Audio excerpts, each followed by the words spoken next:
Komið sæl. Ég nú aðeins að átta mig á græjunum hérna.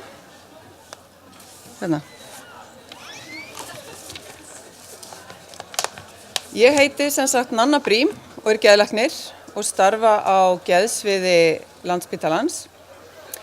Og þar hef ég ásamt góðum hópi fólks byggt upp sérhæfðadeild fyrir ungt fólk með geðrasjúkdóma á byrjunarstigi.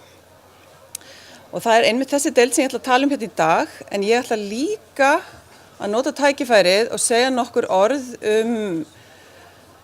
geðheilbrigði ungs fólks eða Youth Mental Health. En það er svona nýtt konsept, við getum orðað þannig, innan geðheilbrigðismála sem hefur svona vaxið á síðustu 10 árum, cirka bát.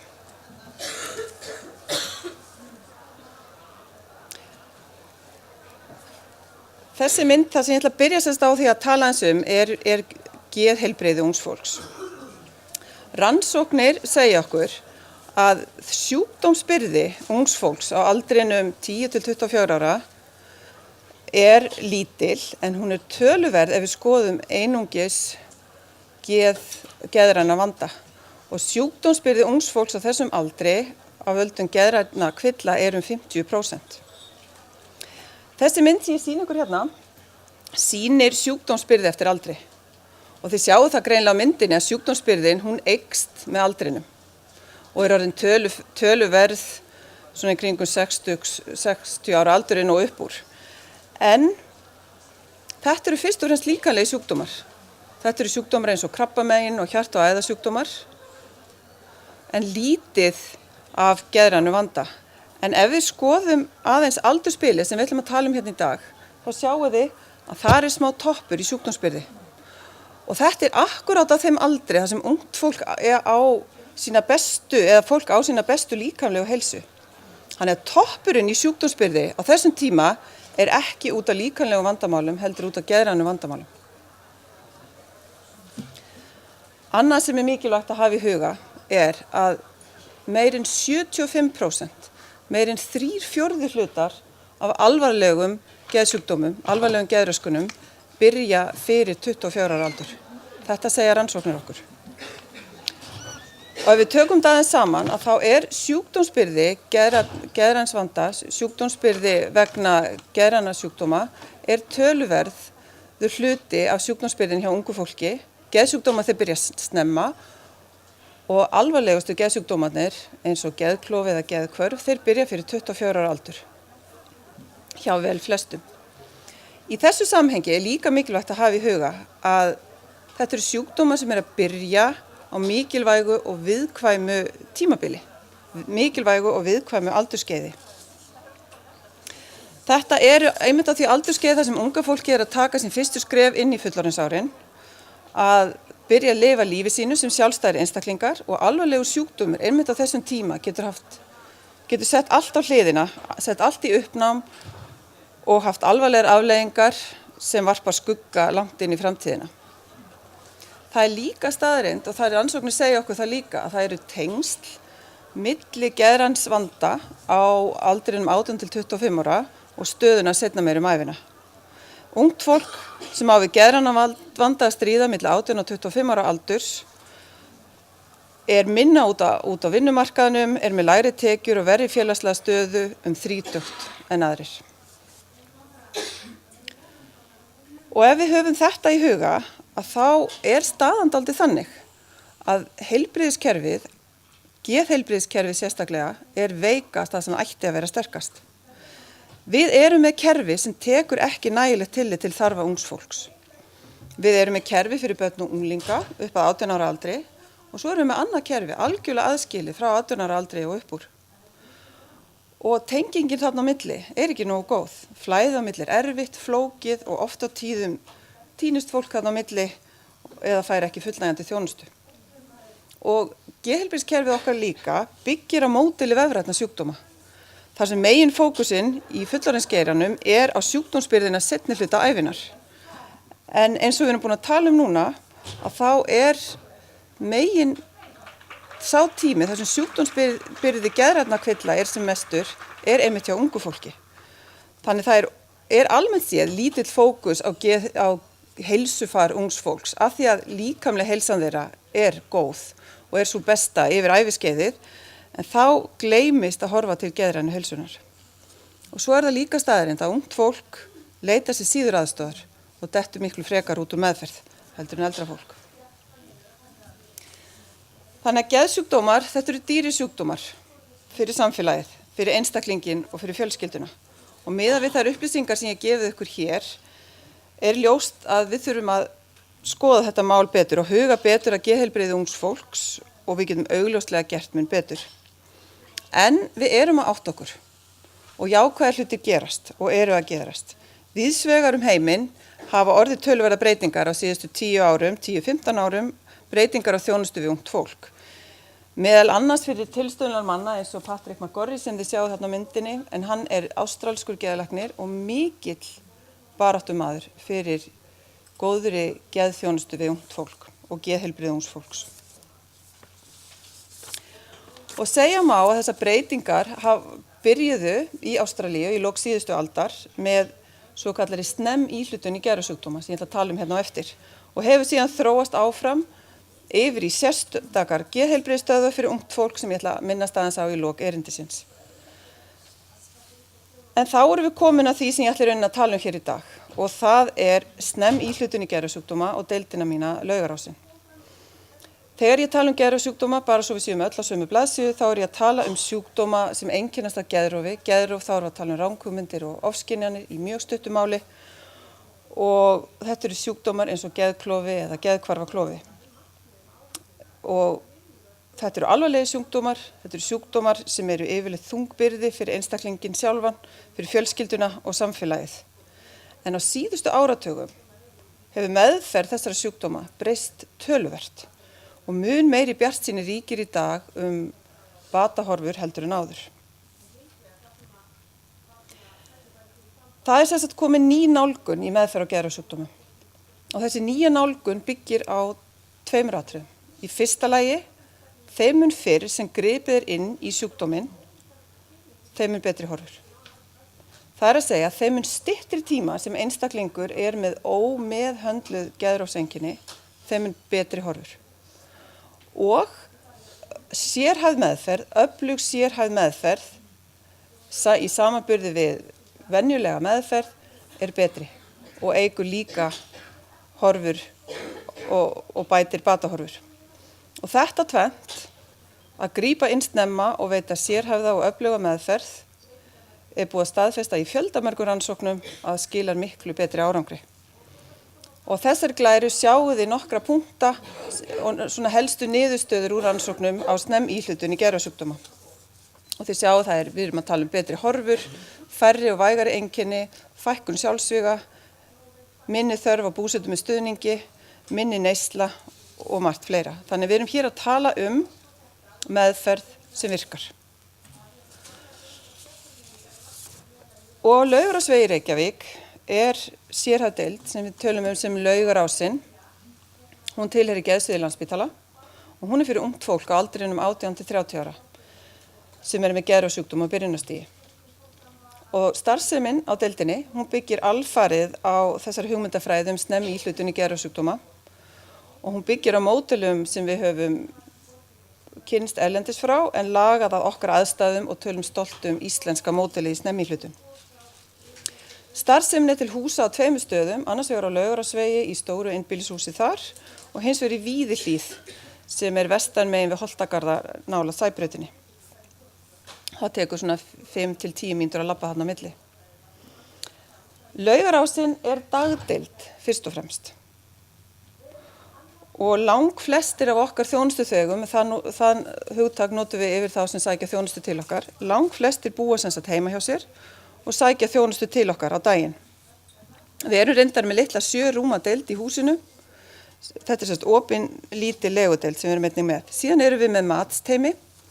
Matsteymið okkar sér að hitta og meta alla þá sem sóttur fyrir á Laugarásnum og skoða hvort að Laugarásin sé viðeigandi úrræði fyrir viðkomandi.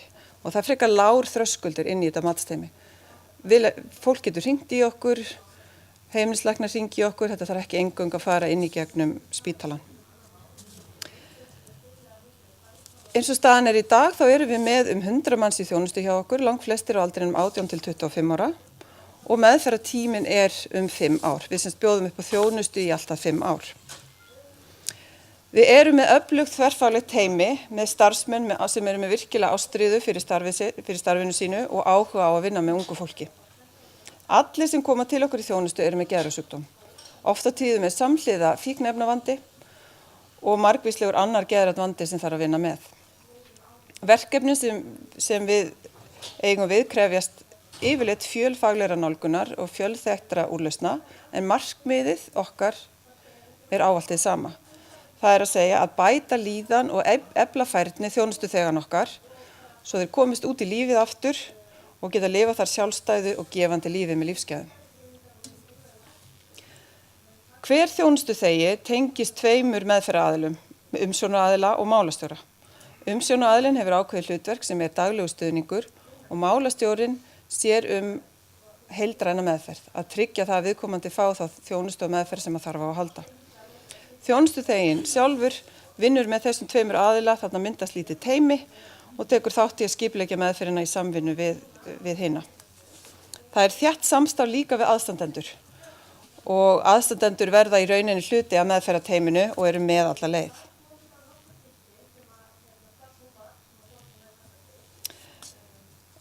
Við höfum lagt okkur mikið eftir því að skoða hvers konar þjónusta hentar best ungu fólki. Og við höfum skipulagt þjónustuna okkar eftir því. Við gerum mikið því að reyna að hafa andrúmsloftið afslappað og óformlegt. Þið sjáu hérna mynd inn í stofuna og borðstofuna okkar. Þarna í borðstofunni borðar starfsfólk og þjónustuþegar saman. Við eldum allan matan í húsinu. Margir þjónustuþegar taka þátt í matseldinni og það geta allir komið og borða hjá okkur. Við byggjum mikið og leggjum mikla áherslu á að byggja upp von og vinnum eftir því prinsippi að það geta allir náð bata. Þjónustan sveigjanleg, hún hreyfanleg, við algjörlega eftir þörfum þjónustuþeganna okkar, ef þeir komast ekki til okkar fyrir við heim til þeirra, ef þeir komast ekki fyrirpart dags þá geta þeir komið á kvöldin. Við erum líka með opið allan sólarhringinn, það alltaf starfsmaður í húsinu og það þýðir að það alltaf hægt að hafa samband við okkur í krísu, hvenær sem Þjónustan samfelld. Við bjóðum upp á 5 ára samfellda þjónustu á sama stað og með sömu meðferðaraðilum. Mikil áhersla á fjölskyldu samstarf, við erum með fræðslu fyrir aðstandendur, við erum með fundi með aðstandendur reglulega, stuðning og reynum að láta þá taka þátt í meðferðin eins og hægt Það mikil áhersla á þátttöku í eigin meðferð og samvinnu. Það þarna lítið samstarfsteymi, þjónustuþega, umsjónaraðila og málastjóra sem vinnur þétt saman og það lítið brottfall úr þjónustunni. Einstaklingunum sem í þjónustu í okkur fylgt mjög vel og þétt eftir. Við leggjum okkur fram við að halda þeim í þjónustu og ef þjónustan hentar ekki þá finnum við alltaf viðeigandi úrræði til að taka við og það mjög fáir sem hverfa úr þjónustu. Og þjónustan lítið stigmatiserandi. Þjónustan mjög lítið stigmatiserandi ef við leggjum okkur fram við að gera neins lítið stigmatiserandi og hægt Við erum með deildinni staðsett í venjulegu einbýlishúsi í rótgrónu íbúðahverfi. Þegar inn komið í húsið lítur þetta bara út eins og venjulegt íbúðarhús. Við tölum lítið greiningar, við tölum styrkleika, ekki veikindi og reynum að normalísera ástandið eins og hægt Hér sjáum við það helsta sem meðferðin okkar byggir á. Hún byggir náttúrulega snemmíhlutun eins og ég hef sagt ykkur frá. En við kennum líka leiðir til að ná betri tökum á sjúkdómnum, til dæmis með fræðslu geðrof og geðrasjúkdóma, með hugrænni atferlismeðferð, með vitrænni endurhæfingu og líka leiðir til að ná betri tökum á daglegu lífi eins og starfsendurhæfingu. Við bjóðum upp á geðlyfjameðferð, við leggjum mikla áherslu á heilbrigðan lífsstíl sem aðeins að segja nokkur orðum á eftir, samstarf og stuðning við fjölskyldu og aðstandendur og nálgunin batamiðuð. Og hér sjáum við yfirlit yfir þau meðferðarúrræði sem við bjóðum upp á í dag. Þetta orðið töluvert, þetta úrræði sem við erum búin að byggja upp á síðastliðnum 7 árum. Bæði þetta allt sem við bjóðum upp á eru þættir sem þurfa að vera í meðferð við geðrasjúkdómum og þetta eru gagnrýnd meðferðarúrræði en við reynum líka að vera með úrræði til þess að styrkja sjálfsmyndina og hreinlega að fá fólk til þess að vilja koma til okkur og taka þátt í starfinu eins og til dæmis erum við með tónlistarsmiði og listasmiði. Hjá okkur starfa 2 íþróttafræðingar og við leggjum mikla áherslu á heilbrigðan lífstíl. Þessir 2 íþróttafræðingar halda utan öflugt prógram, við erum með daglega hreyfingu, gönguferðir, íþróttir eins og fótbolta og badminton. Við erum með ókeypis aðgang fyrir alla okkar þjónustuþega að líkamsrækt á líkamsræktarstöð þar sem íþróttafræðingarnir halda utan prógramið. Við bjóðum upp á fræðslu heilbrigðan lífstíl, mikla útivistarmöguleika og ef alvarlega ofþyngd að ræða þá erum við alveg sérhæfða íhlutun í það. Annað sem ég langar líka að segja ykkur frá úrræði, mikilvægt úrræði okkar þjónustu sérstök starfsendurhæfing. Við erum í samstarfi við VIRK starfsendurhæfingasjóð alveg sérstakt verkefni, alveg sérstaka starfsendurhæfingu sem kölluð IPS eða Individual Placement and Support. Þetta gagnrýnt meðferðarúrræði sem sýnir verulegan árangur sem úrræði fyrir fólk með alvarlegar geðraskanir. Og árangurinn mjög góður. Við sjáum það að þetta leið til þess öflug leið til þess að bæta geðheilsuna, auka félagslega færni og draga úr neyslu fíkniefna. Og það sem einkennir þessa starfsendurhæfingu umfram aðra að það mjög hröð leið út á vinnumarkaðinn. Það eru fundin venjuleg störf, þetta eru ekki verndaðir vinnustaðir. Það mjög náið samstarf milli klíníska meðferðarteymisins sem eru við á Laugarásnum og atvinnuráðgjafa sem starfa hjá VIRK og þeirra hlutverk í raun að finna störfin og styðja við þjónustuþegana og atvinnurekendur. Eins og staðan í dag helmingurinn af okkar 100 þjónustuþegum í þessu verkefni ýmist á leiðin í vinnu eða eru komnir í vinnu.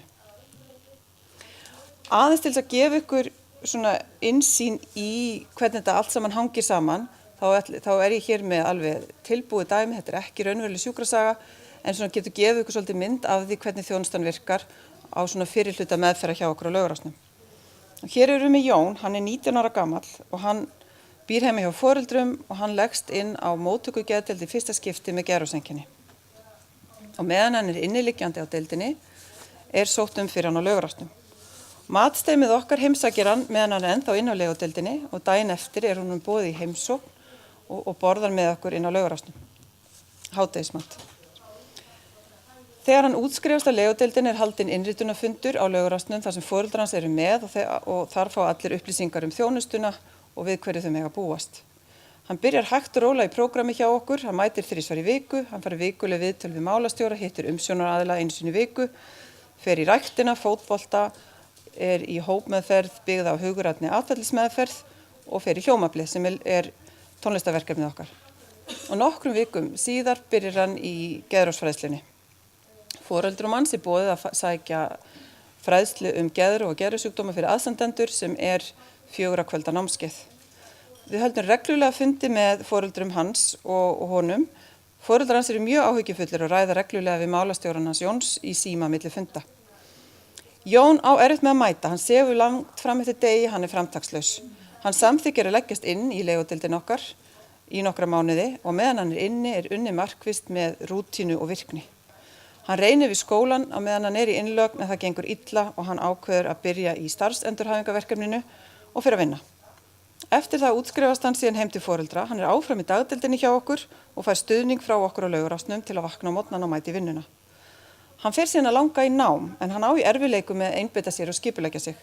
Hann fær þess vegna vitræna endurhæfingu sem hjálpar honum töluvert. Hann byrjar í námi í einu fagi og eykur við sig smán saman með stuðningi. Þegar líður að útskrift finnum við í samvinnu við Jón viðeigandi úrræði og náttúrulega við bjóðum upp á meðferð í alltaf 5 ár. Við erum í góðu samstarfi við Reykjavíkurborg, sérstaklega varðandi húsnæðismál og varðandi sértæk búsetuúrræði ef þörf á því, en við reynum að sníða eftirfylgdina eftir dvölinni hjá okkur eftir þörfum viðkomandi. Þjónustuna á Laugarásnum höfum við byggt upp á síðastliðnum 7 árum og hún í stöðugri þróun. Næstu verkefni hjá okkur að reyna að auka meðvitund í samfélaginu geðrasjúkdóma. Og tilgangurinn í rauninni að ef fólk veit meira geðrasjúkdóma og fræðist meira geðrofsjúkdóma, þá náum við mögulega ennþá fyrir til unga fólksins sem að byrja að veikjast, sem ætti að hafa góð áhrif og auka líkur á góðum batahorfum. Á síðustu mínútum sem eftir langar mig bara aðeins að segja ykkur meira frá geðheilbrigðismálum ungs fólks. Nú erum við búin að tala sérstaka snemíhlutun sem snemíhlutun í geðrasjúkdóma og það er alveg ljóst að þeirri reynslu sem hefur komið af snemíhlutun í geðrasjúkdómum á síðustu 10-15 árum að það að grípa inn snemma skiptir máli og virkar. Og þetta að sjálfsögðu eitthvað sem við að gera fyrir alla geðsjúkdóma, ekki bara geðrasjúkdóma. Þetta menn að átta sig á. Það sem menn eru kannski líka átta sig á að skilin þarna við 18 ára aldur, bugl fullorðins við 18 ára aldur ekki endilega þau heppilegustu. Erlendis víða farið að tala youth mental health og það ekki eitthvað sem byrjar við 18 ára aldur heldur jafnvel byrja fyrr. Sums staðar við 12 ára aldur og sums staðar við 15 ára aldur. Og í Ástralíu hafa verið þróaðar með fyrrnefndan Patrick McGorry geðlækni í broddifylkingar svo kallað geðheilbrigðisstöðvar sem nú hafa breiðst út til nokkra Evrópulanda. Þetta kallast Headspace í Ástralíu og svipaðar stöðvar finnast í Kanada og Danmörku, Jigsaw á Írlandi. Írar tóku þetta upp þegar þeir komist að því að 1 af hverjum 3 ungmennum á Írlandi eiga við geðræna vanda að stríða og Youthspace í Bretlandi. Og í Ástralíu sem með þetta fyrirbæri sem þeir kalla Headspace, þetta eins konar heilbrigðisstöðvar eða heilsugæslustöðvar fyrir ungt fólk. Og þetta núna til út alla Ástralíu. Og ungt fólk getur komið þangað með hvaða vanda sem hvort sem það geðrænn vandi, líkamleg heilsa, neysluvandi, vinnumál, námserfiðleikar. Það alls konar starfsfólk sem starfar á stöðinni og þessar stöðvar eru allar hannaðar og þetta konsept hannað í samráði við og í samstarfi við ungt fólk á öllum stigum málsins. Og þetta virkar vegna þess að ungt fólk leitar frekar eftir úrræði, eftir aðstoð í svona stigmalausu umhverfi sem óformlegt og afslappað, þannig engin þröskuldur og það frekar svona létt kaffihúsastemning. Og þið sjáu, ef þið getið lesið þennan lista hérna, þetta úr auglýsingabæklingi frá Headspace og þið sjáu þetta alls konar vandamál sem ungt fólk á við að stríða sem getur fengið aðstoð við ef þið tekst ekki leysa það sjálft hjá Headspace. Þannig að lokum geðsjúkdómar byrja snemma og eru vaxandi byrði fyrir ungt fólk. Ef ekkert að gert geta þeir haft alvarlegar afleiðingar fyrir einstaklingin, fjölskylduna og samfélagið. En það eru til virkar, áhrifaríkar og gagnreynda leiðir til þess að takast á við þennan vanda. Ég búin að segja ykkur frá Laugarásnum og við erum aðeins búin að minnast á geðheilbrigðisstöðvar. Og mér langar aðeins að enda á orðum hans Patrick McGorry að við eigum að fjárfesta í geðheilsu ungs fólks. Takk fyrir.